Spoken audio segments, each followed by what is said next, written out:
अभिकेंद्र बल। वृत्तीय पथ पर एक समान चाल से गतिमान वस्तु की दिशा लगातार बदलती रहती है, अर्थात उसका वेग निरंतर परिवर्तित होता रहता है। इस स्थिति में वस्तु पर केंद्र की ओर दिष्ट त्वरण लगता है, जिसे अभिकेंद्र त्वरण आर ओमेगा स्क्वायर या वी स्क्वायर अपॉन आर कहते हैं। यह त्वरण जिस बल के कारण उत्पन्न होता है उसे अभिकेंद्र बल कहते हैं। अभिकेंद्र बल की दिशा वृत्त के केंद्र की ओर होती है। इस प्रकार अभिकेंद्र बल वृत्तीय पथ पर एक समान चाल से गतिमान किसी वस्तु पर कार्यरत बल है तथा इसकी दिशा वृत्त के केंद्र की ओर होती है। अभिकेंद्र बल इज इक्वल टू द्रव्यमान इंटू अभिकेंद्र त्वरण, F is equal to M V square upon are.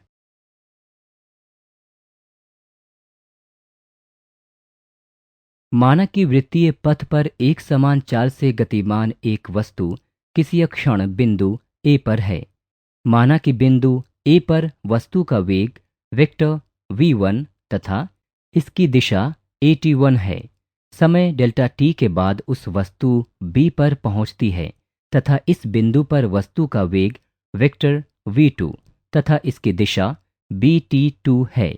इस प्रकार magnitude of vector v1 is equal to magnitude of vector v2 is equal to v। दूरी ab is equal to v delta T.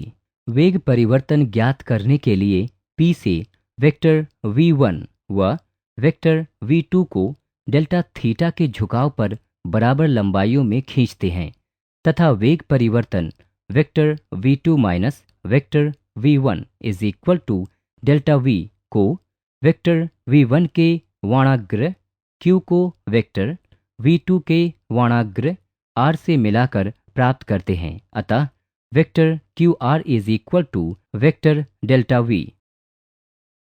त्रिभुज O A B तथा त्रिभुज P Q R समरूप त्रिभुज हैं, इसलिए Q R upon P Q is equal to A B upon O A. P Q की लंबाई is equal to vector v1 का परिमाण इज इक्वल टू v।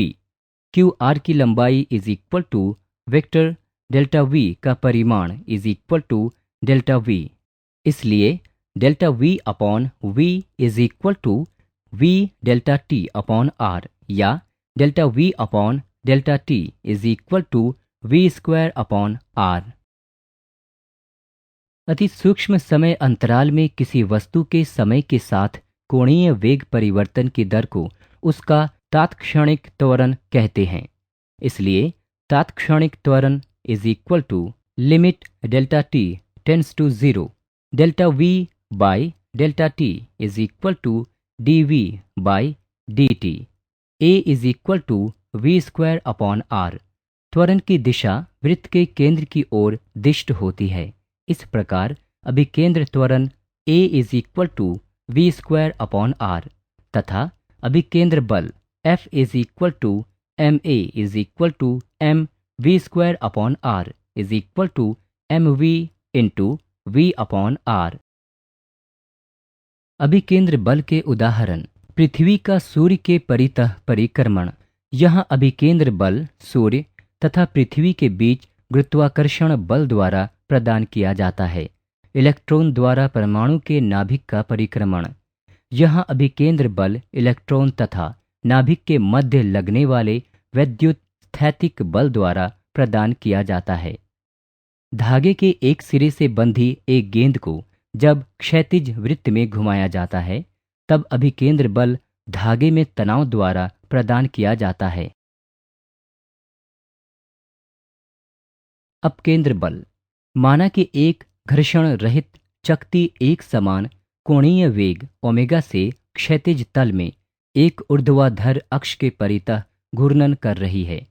यह घूमती हुई चकती घूर्णन निर्देश तंत्र या अजड़त्वीय निर्देश तंत्र का उदाहरण है।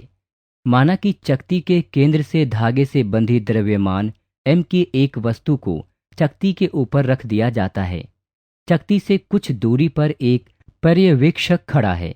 चूंकि पर्यवेक्षक जड़त्वीय निर्देश तंत्र में है, अतः उसके अनुसार चकती पर रखी वस्तु का त्वरण v²/r होगा, जहां v चकती तथा उस पर रखी वस्तु की एक समान चाल है।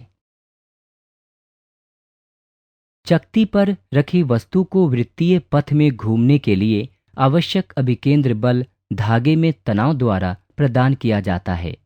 माना कि चकती पर रखी वस्तु की गति को चकती पर खड़े पर्यवेक्षक द्वारा देखा जाता है, जहां पर्यवेक्षक अजड़त्वीय निर्देशा तंत्र में है।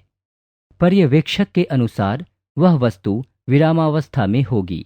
ऐसा तब ही संभव है जब वस्तु पर t की विपरीत दिशा में इसके परिमाण mv²/r के बराबर बल कार्य करे। चकती पर खड़े पर्यवेक्षक के लिए वस्तु पर कार्यरत कुल बल 0 होगा, अतः उसके अनुसार वस्तु विरामावस्था में है। घूर्णन करती हुई चकती पर रखी वस्तु पर कार्यरत बल घूर्णन अक्ष के लंबवत होता है, अतः इसकी दिशा घूर्णन अक्ष से बाहर की ओर त्रिज्यीय होती है। इस बल को छद्म बल या केंद्र बल कहते हैं। एक ऐसा बल जो वास्तव में वस्तु पर कार्यरत न हो, अपितु निर्देश तंत्र के त्वरण के कारण कार्यरत प्रतीत होता हो, छद्म बल अथवा अजड़त्वीय बल कहलाता है।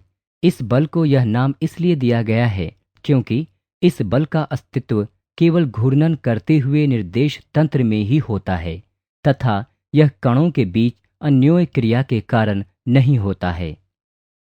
अपकेंद्र बल के उदाहरण: वस्त्र सुखाने वाली मशीन में गीले वस्त्रों को तेजी से घूमने वाले सरंध्र बेलनाकार पात्र में रखा जाता है।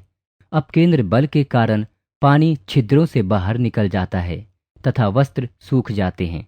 अपकेंद्रन यंत्र: यह अपकेंद्र बल के सिद्धांत पर कार्य करने वाला यंत्र है तथा इसका उपयोग किसी मिश्रण के हल्के कणों को भारी कणों से अलग करने के लिए किया जाता है।